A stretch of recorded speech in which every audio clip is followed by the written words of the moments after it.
Welcome to more World of Warplanes content from the Noble Queue, and in this video we'll be taking a look at the Tier 4 tech tree American fighter, the P-36 Hawk. Here's my P-36 Hawk on the tarmac outside my hangar, and this livery is one belonging to Vichy, France. It conveys 20% crew experience. There is another camouflage and a historical one, a flame one, which you'll see in the replay coming up, and that conveys 5% aircraft experience. For many of you, particularly if you play on the NA server, this aircraft is one of the earliest where you'll have to adopt a playing style I call high energy, the prime characteristics of which are high speed and altitude and use of diving attacks to dispose of opponents. Some call that boom and zoom, but I think there's an extra component, at least in my definition, which is a heavy weaponry. And this aircraft features machine guns, and indeed the line that it sits on features machine guns all the way to up to and including the Tier 10 aircraft. On the European side, similar lines, the Bf-109s, the German ones, although these can be built as term fighters as well, and the Russian line, the earliest aircraft of which in this kind of style is the MiG-3. So what we're going to do now is take a look at the aircraft's numbers, but if you don't want to look at a spreadsheet, use the usual links below the video to skip ahead to another section. Here's the information for all of the Tier 4 fighters. There are 18 of them, and they all are. But before we talk about the numbers, I'll quickly explain how the spreadsheet works. You can skip ahead if you know this bit to the numbers section itself proper. The P-36 Hawk occupies 2 columns in C and D, and all of the other fighters have their own 2 columns off to the right, as you can see. Down the left, you can see the characteristics that are visible in the hangar UI, plus a little bit of extra information from another source. And then in the body, or the table if you prefer, the information for each aircraft appears. If you see green anywhere, it's best in class, light blue, second best in class, light purple, third best in class. A gold colour behind the name of the aircraft indicates that it's a premium or a reward aircraft. In every case, the configuration of the aircraft is stock. Ordnance would be mounted, but of course that doesn't apply to fighters, so it's irrelevant here. There's no equipment, pilot has been sent back to the barracks, modules are all top. And down below we can see that I've reversed the logic to show worst in class using red colours. Okay, so let's move on to the characteristics of the aircraft. Starting with the business end of the aircraft, the forward-firing armament, we can see that the overall rating is 9, which is actually third best in class, and the DPS, cumulative DPS, is 168. But do note that quite a bit of that is coming at a fairly short range distance of below 1400 feet. True, the 12.7mm machine guns will do damage at just over 1640 feet. But when you compare that to an aircraft that is rated similarly overall, you'll notice that it can do some fairly healthy damage at very nearly 2000 feet with 20mm cannons. And you will need to be aware of which the fighters at Tier 4 have got cannons in case you're fighting them head on. They will have an advantage insofar as they can hit you earlier than you can hit them. We just quickly scroll across, we'll see that the 2 British aircraft, the Hurricane 1A and the Bristol 146, have a fairly formidable 200 DPS per second. The other aircraft that are rated at 10, actually their DPS is not massively more than the P-36 Hawk. You can see, for instance, there the A6M10 at the end, 182, the I-17 185, even as low as 172 for the HE112 there. Moving on to survivability, it's not the most robust of fighters, but then none of the fighters are particularly robust. Some are slightly more fragile than the others. The 2 biplanes there, the I-153s, are both pretty fragile. So is the Ki-43-1, of course. So this is a kind of middling figure, as evidenced by the third best in class overall rating. Now, fire resistance, lots of aircraft have 60, so don't get too excited by that. Airspeed, not best in class, not anywhere near in theory, but actually if we scroll off, take a look across to the other aircraft that you can't see, with the possible exception of the Model 81A, which has very weak armament as a balancing factor, the speed of the P-36 Hawk is pretty good, and it's certainly a lot better than most of the term fighters, as you can see, that which really are starting round about here with the HE112. and all the way to the end. So that will give you a clue immediately that you ought to be keeping this aircraft fast generally. Manoeuvrability. Well, with aircraft of a similar speed, it has similar agility, which is reasonable, but certainly not in the class of any of the turn fighters. Unless you build this specifically for turn fighting, and I've never seen a need to do that, probably the Americans, the NAs on the NA server, would never consider building this for turning. You are not going to be able to compete with the turn fighters. As you can see, figures here, 74, 79, and they go progressively upwards. So that's another indication that probably, not only do you want to keep the speed high, you probably want to avoid turn fighting, and hence my suggestion in the first impression section that you might want to try and use diving attacks on particularly turn fighters when they're in the low energy configuration, slow. You can hit them with your machine guns and boost away before they can turn and do anything about it. If we now look at altitude performance, we can see that it's third best in class on overall rating. Need to watch out for the BF-109B, which can fly considerably higher, and the BF-109B is a deadly opponent for the P-36 Hawk. Model 81A in theory can get a little bit higher, but that has very weak guns, and besides which you're not likely to see this aircraft very often. It's quite a rare premium. We scroll across, we can see that as we get into the turn fighters, generally the altitude performance figures drop off quite markedly. And again, that's a clue that you should be seeking to fly above these and dive on them rather than engage them in a turn fight. There's not much to be gleaned from the figures for worst in class. Boost speed is 8 seconds. That's actually also second best in class. Lots of the figures are very much the same for the fighters. Perhaps a little bit of a reminder here that this isn't really a manoeuvrable fighter. So what does that all add up to as far as I'm concerned for the P-36 Hawk? Well, I've concluded that it is a high energy fighter. That means I'm going to emphasize speed, I'm going to keep my altitude high, I'm going to try and stay off the flaps, I'm going to try and fight as part of a group, I'm going to employ diving on targets and using the machine guns, which do not overheat very quickly, of course. Standard 20 seconds being available to you. Try and do as much damage to targets as I can and then boost away before they can turn and engage me. Alternatively, I'll be looking to knock down bombers, heavy fighters at high altitude. Okay, so having said that, I think we ought to go and have a look and see how I've set the P-36 Hawk up in my hangar. Here we are back on the tarmac outside my hangar, and as you can see I've swapped the livery now to the ahistorical flame variant. This is the one that you'll see in the battle. This one conveys the 5% aircraft experience, the other one the 20% crew experience, as I mentioned previously. Let's just note that this aircraft is specialised, so I have all of the equipment and consumable slots available. And bearing in mind that I've said in the numbers section, but just in case you missed that this is a high energy fighter, that is, try and keep it fast, try and keep it at altitude, employ diving attacks, be part of a group, boost away from targets you dive on that are in a low energy configuration, or alternatively take out bombers or heavies at high altitude. I built it this way. 0.8 degrees dispersion on the machine guns means that a gun sight is virtually obligatory, really. I don't think anybody would seriously argue that cockpit armour was a good idea on this aircraft. I could be wrong about that, of course. Then the polished skin for speed and an uprated engine again for speed. Consumables, single seat fighter, therefore fire extinguisher, engine cooling for more boost, 10 seconds extra on top of whatever you have available, unless you have none, in which case this doesn't take effect, and universal ammunition. Turn to the pilot. Given the equipment that I've put on it, aerodynamics expert would be my first choice, engine guru 1.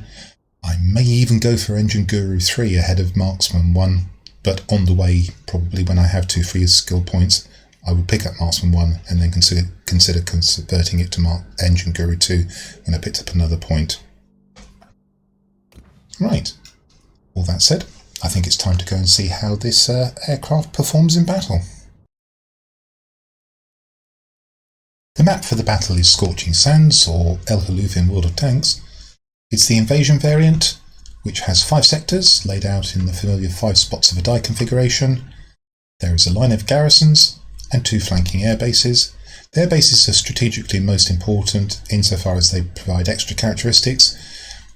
The fact that you can spawn there is perhaps slightly less important than it would be if the air bases were central, but you can also select a new aircraft of the same tier if you're destroyed or get your aircraft fully repaired. The middle garrison is tactically important because it provides easy access to the other sectors, and then each spawn point has a local garrison, and of course these garrisons provide 3 resources every 5 seconds and nothing else. We look at the order of battle. We can see that I'm flying with Cloudy Dante, who's a new player of World of Warplanes and a very promising one at that.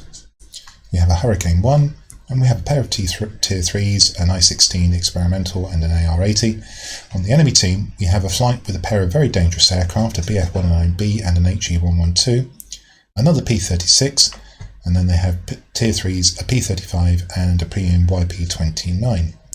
Now, on the face of it, I'd say that the enemy's aircraft are superior, but of course it will depend on how they're flown. So, let's see how this battle turns out. Just before we start the battle, I'd like to mention that Cloudy Dante, my flightmate, is also a Twitch streamer. There'll be a link to his Twitch channel in the video description below, and I invite you to go and follow him. The battle that's coming up is about as pure a demonstration of high energy fighting as you could wish for, and as a result of that, I'm going to try and climb as we go into this garrison and find the air defence heavies rather than the fighters. And there they are. I select one, weave a little bit to avoid anti-aircraft fire, and then begin to shoot at it. I do significant damage and I swing round to do more damage. And that's it killed. I go up rather than down to try and find the other heavy. That's not very far away. I shoot that and destroy it as well. And pretty shortly afterwards my team secures another kill here and the local garrison is ours. Now normally I'd go to the right hand airfield on this map, but instead I asked my flightmate to go there, and my initial plan is to try and take the other airfield, air base I should say. I ping it because I haven't got any company. I notice that the aircraft that answers is about as far away as could possibly be. I abandon that idea and decide to follow my team into the central garrison instead. In the distance I can see air defence heavies or bombers. My preference would be to take the bombers, although it would be no bad thing to take the air defence heavies. As it turns out, the bombers are what comes, or one of the bombers is what comes to me first. So I begin to shoot that, swing round, as I thought, behind it, only to find it's executed quite a tight turn for a bomber. But I am more manoeuvrable. I get behind it and I finish it off. And in doing so I secure the second sector for the team. Now during that engagement the other bomber slipped by me. I don't want to lose the local garrison. It's a real pain when your team turns around and goes back to take the local garrison. It takes them out of the vital areas of the map. So I hunt this bomber down.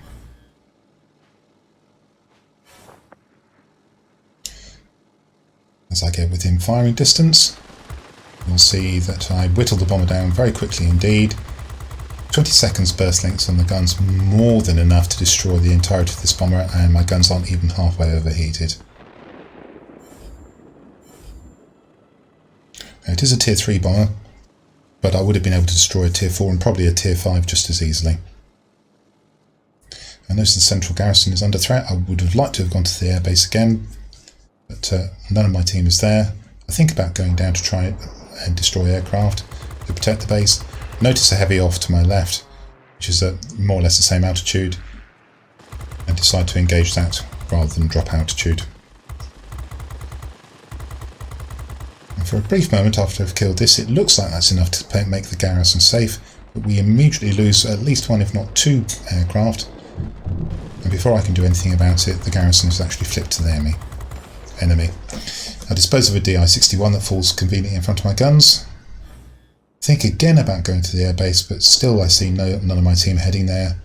So I decide first I shall take out the bombers that I've spotted again, keep the local garrison safe, and then come back to the central garrison to try and retake it.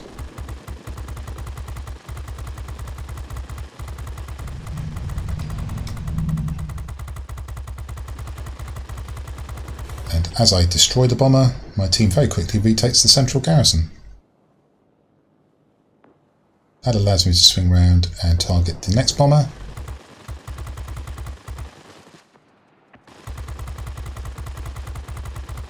And it's good that these aren't being allowed to do anything in the game. We have no heavy to take them on, so I'm playing the role of a shooter heavy, staying at altitude and taking them out. And you'll see towards the end of the game, when I'm fighting nearer the ground, the bombers are actually able to be effective and take sectors. So it's a good thing that I've been taking them out persistently so far and continue to do so for nearly the entire game. Dive on the Wirraway, trading altitude for speed. The Wirraway is very mobile, but my team finishes it off before I have time to swing around and shoot it again. I engage the Blenheim that's flying into the sector. More than enough speed to keep up with it comfortably, and I destroy it.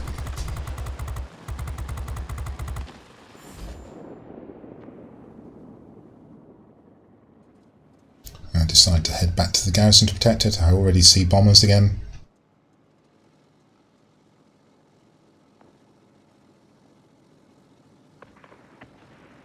And part of the reason I've been able to stay at high altitude for most of the game is because I can rely on my flight mates to take at least 50% of the burden off me. I'm therefore having to do 50% of the work to take the game, or thereabouts, which makes it easier for me to do the things that are really suitable for this aircraft.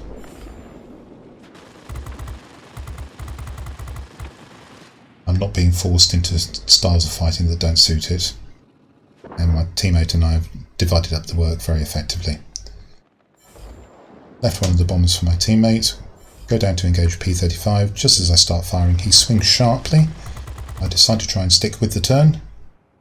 Judge the dive to perfection. That's what I'm telling you. It's not what I was thinking at the time. Get on the tail of the P-35 and destroy him. Swing round and get on the tail of the Bisha. That goes down under the machine guns very nicely as well. Swing round to confront the enemy that are coming from the air base. The YP-29 engages my teammate, and quite rightly he rams it. Much heavier aircraft, takes it out of the game. I look for other targets. Decide to engage the bomber again. Feel that I'm being threatened from behind, so I swing round to confront. Turns out to be an I-16 late modification that's nearly stalling, and that's an easy kill, and the wing legend goes through. Bomber has got away by now, but the other one has now come over the top of me, so I decide to shoot that down as well. And just to emphasise the point, that's now 6 out of 14 aircraft I've killed that are bombers. And that means that I've been fighting at high altitude for the best part of this game, which suits this aircraft very well. Now the bomber has returned. I fly towards it. I'd already previously damaged it, so there's only about 2/3 of the health to take away. Take away about another third. And then complete the task. And that's a bomber that won't be coming back. However, one has still to be destroyed. And that has minor significance right at the end of the game.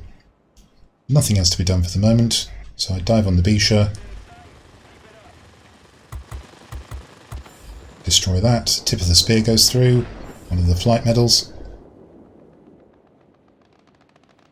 And finally, I see one of the 2 members of the enemy flight, the HE-112, who shoots at the warehouse rather than any of the aircraft. And perhaps that explains why we've had an untroubled game. Looks as if the BF-109B and the HE-112 are not very experienced and are learning their trade. Shoot the Wirraway, swing round to take it, finish it off. Now I do so, but even so we lose that garrison. It doesn't matter, we're in a winning position. A safe winning position, but I imagine that was the bomber that I hadn't shot down for the first time in the entirety of the game, finally getting to take a sector. Find the P-36, shoot at it, it evades me. I'm pretty confident I can outmaneuver it. I'm right, so I kill that quite easily, and Lords of the Skies go through. Now The enemy have only got 2 aircraft left at this stage. They're far away from me, so I decide to concentrate on shooting down air defence aircraft at this sector for a final flourish.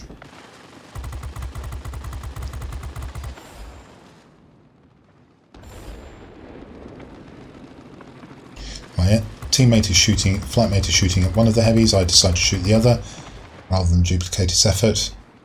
He kills his, and I swing round to finish off mine. And that flips the sector.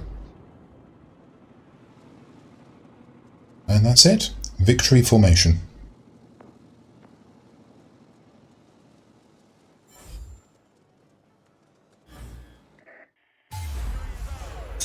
And it's a 5 chevron battle, lots and lots and lots of medals, 20,000 personal points, and a fine demonstration of high energy fighting. Now I apologise for the background noise in the results review section. I hope it won't bother you too much. It's time to review the outcome of this battle, and as we can see from the centre, it's a 5 chevron battle or a grade 1 fighter. 103,077 credits, or silver if you prefer, gross. If we look in the message box, we can see that there were no expenses, the aircraft wasn't destroyed, no repair costs therefore, and I used prepaid consumables. 4,435 experience with bonuses, 221 free experience with the premium account bonus, and a token, which was for the first medal of the day, the Marseille medal. But as you can see, there's a lot of medals here. Just in there I can see the Akamatsu, the Winged Legend, the McCampbells, the Hero of the Sky, but also 3 of the flight medals. Tip of the Spear, Laws of the Sky, and Raptor Duo. We turn to the personal score tab. We can see that 2 out of 3 of the class-specific missions were entirely complete, just enough on the capture points received mission in order to get the 13 points needed for 5 chevron battle. We look at the personal points, 20,870, sectors captured 3, 19 aerial targets destroyed, just 1 short of the ace there, what a shame. 4,984 damage to aerial targets, and all that damage came with 22 critical hits. 700 capture points received, and that was split 480 for defending, 220 for attacking. We turn to the team score tab. We can see that was comfortably enough for first place, both by chevrons and personal points. Good contribution from the Hurricane 1 here, over 10,000 personal points. And my flightmate, Cloudy Dante, is extremely new to the game, and at tier 4 he's only played a few times. This is a really good contribution, and I think he's going to be really good if he sticks with this game. On the enemy side, decent effort from the BF-109B, and a really good effort from a tier 3 YP-29 of 8,000 personal points. You should be pleased with that. And that concludes my look at the P-36 Hawk. And to answer the question of whom you're going to call when it's time to stop turn fighting, well, possibly this aircraft. And in this aircraft, you'll be able to learn the craft of high energy fighting. And whilst turn fighting is going to be important all the way up to about tiers 6 or 7, after that it rapidly diminishes in importance. And play styles like this, the high energy one, become much more dominant. Well, I hope you found that useful, and that if you did, you'll come back and see my future content. But until then, this is the Noble Q, signing out.